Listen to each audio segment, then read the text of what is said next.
माताओं, तुम्हारी तपस्या हो रही है घर में। सुबह से तुम भोजन बनाने में लग जाती हो और फिर पूरे घर को भोजन करा देती हो, तब बाद में बचता है तो पाती हो। बोलो ये तपस्या नहीं है तो क्या है? यही तो तपस्या है कि कोई भूखा ना रह जाए, है ये भावना है। इसलिए तो तुम्हारी सबसे बड़ी साधना हो रही है घर में। ये घर का जो काम तुम कर रही हो ना, ये तपस्या कर रही हो तुम। इसको काम मत समझना। ये मत सोचना कि हमारा तो हम नारी बन गए तो काम का बोझा मेरे जीवन में आ गया। ना ना, गलत।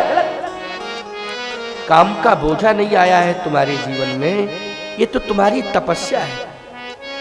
ये तुम्हारी तपस्या है और तुम्हारी तपस्या पूरे परिवार को ही क्षुधा से छुटकारा नहीं दे रही है। केवल परिवार को ही नहीं, मैं सत्य कहता हूं, दरवाजे पर अगर कोई भूखा आ जाए तो स्वयं भूखी रह जाएंगी, लेकिन अपना भोजन उसे जरूर दे देंगी कि तुम मेरे दरवाजे पर आए हो, भूखे मत। ये तुम्हारा स्वभाव है, ये तुम्हारी सोच है। अपने को सामान्य मत लिया करो, हल्का मत सोचा करो। है? ये कितनी बड़ी तपस्या तुम्हारे द्वारा हो रही है। ये सोच केवल नारी की हो सकती है कि मेरे दरवाजे पर अगर कोई आया है तो मैं भोजन बाद में करूंगी, पहले इसे खिला दूंगी, ये भूखा न रहे। केवल यही भावना नहीं है कि मेरा परिवार भूखा न रहे, कोई भी मेरे दरवाजे पर आ जाए वो भूखा नहीं रहना चाहिए। बोलो यही सोच है कि नहीं? यही सोच संत की है कि मेरे आश्रम में कोई आ गया है वो भूखा ना रहे। बोलो सोच यही है कि नहीं? मेरे आश्रम में कोई आ गया तो भूखा ना रहे वो।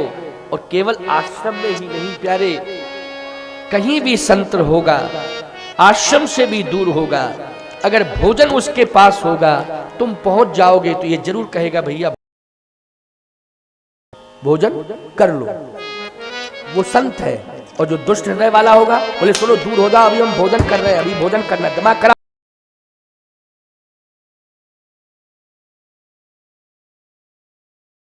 हटो यहाँ से, पहले मुझे भोजन करने दो तो बाद में आना। ये दुष्ट के लक्षण है। ये किसके लक्षण है?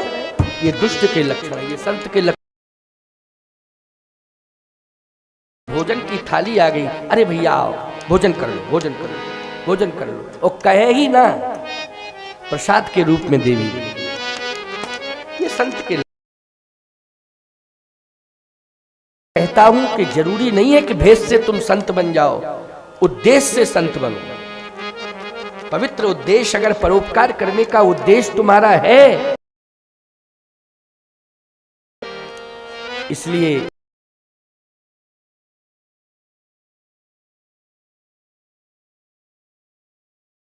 करने की भावना है तो ये समझ लेना कि महानता के शिखर पर पहुंच गए हो तुम सब।